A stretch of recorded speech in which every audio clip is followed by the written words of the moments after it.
Deputy speaker साहब, जब भी किसी वक्ता को बोलने का मौका मिलता है तो हर इशू पर वो अपने आप को खुशी महसूस करता है कि उसको बोलने का मौका मिला। लेकिन ये एक ऐसा इशू है जहां पर खुशी से नहीं, दिल के दर्द और जो जुबान पे शब्द हैं उनको दर्द की आवाज से बोला जा रहा है। Please don't running commentary please. आज आप कमेंट्री कर रहे हो, जिस लोगों ने 1984 के दंगों को भुगता है उनके पास जाकर पूछो कि उनका दर्द क्या है। डिप्टी स्पीकर साहब, आप जानते हैं कि गुरु ग्रंथ साहिब की इंपॉर्टेंस सारे देशवासियों के लिए क्या है। गुरु तेग बहादुर जी, उसके बाद गुरु गोविंद सिंह जी, और गुरु गोविंद सिंह जी के बाद गुरु ग्रंथ साहब को हमने अपना गुरु माना है। जो लोग भी गुरुद्वारा में जाते हैं वो गुरु ग्रंथ साहब को अपना गुरु मानकर उनको नमस्कार करते हैं। लेकिन इन लोगों ने उस समय गुरु ग्रंथ साहब को भी नहीं बख्शा। मेरे पास ये एविडेंस है नानावती रिपोर्ट में। एक Niranjan Singh, resident of Block B, has stated his affidavit that about 10 to 11 a.m.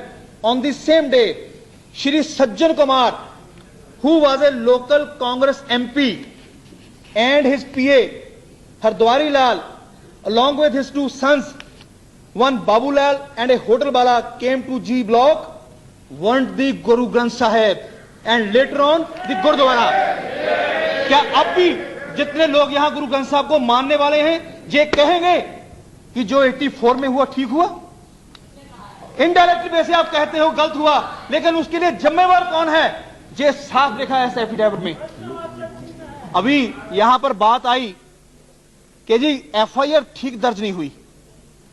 Akali Dal को चाहिए था वो लीगल एक्सपर्ट्स को साथ लेकर एफआईआर दर्ज करवाते। मैंने यहां गिना है डिप्टी स्पीकर साहब कि कितने लोगों ने अपने एफिडेविट दिए हैं। अगर नानावती कमीशन को देखा जाए तो 2557 लोगों ने अपने एफिडेविट दिए। अगर मिश्रा कमेटी को देखा जाए तो 670 के करीब एफिडेविट दिए गए, और अगर जैन बनर्जी कमीशन को देखा जाए तो 415 एफिडेविट दिए गए। क्या इससे भी तसल्ली नहीं हुई? और सबने इंडिकेट किया है कि ये दंगे करने वाले कौन थे। इतना नहीं, जो बातें इस रिपोर्ट में आई हैं, लोगों ने कहा है वो क्या है। Moti Singh of B block has stated that on 11/84 at about 8:30 AM Shri Sajjan Kumar had told the mob which had gathered near V block to kill the sons of snake। वो सिख जिन्होंने शहादत दी, वो सिख जो काला पानी गए, आज वो सिख जो हिंदुस्तान में नहीं, पंजाब में नहीं, बल्कि दुनिया भर में आज वो एमपी भी हैं और बहुत अच्छी पोस्टों भी हैं, उनको कहा गया सन्स ऑफ स्नेक।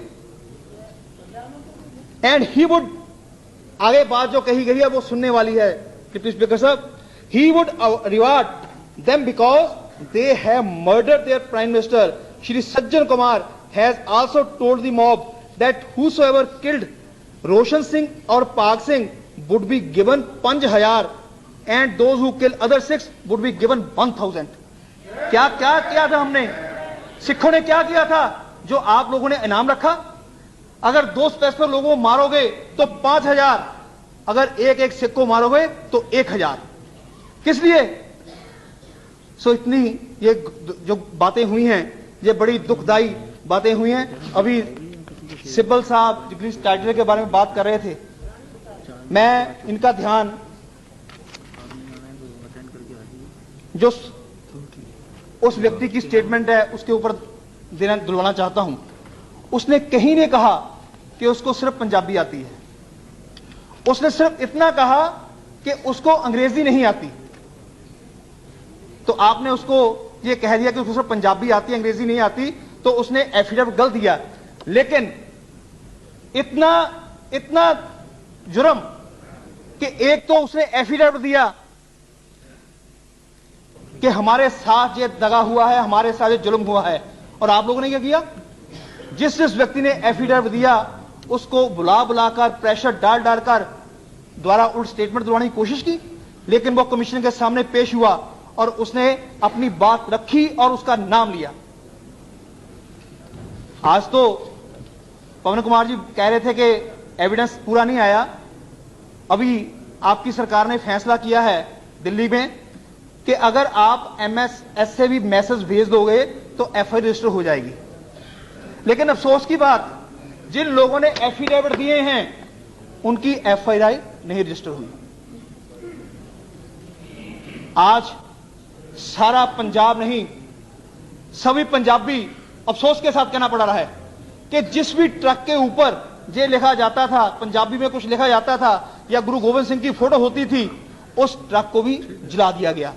एक मैं महिला के बयान पढ़ रहा था, उसकी व्यथा सुनने वाली है। उसने क्या कहा कि उसके पति को घर से निकाला गया, उसके सामने ही उसके गले में जलता हुआ टायर डाला गया, और इतना नहीं, टायर डालने के बाद उस पति को बचाने के लिए इजाजत नहीं दी गई, लेकिन उस व्यक्ति को उठा के ट्रक में फेंक दिया गया।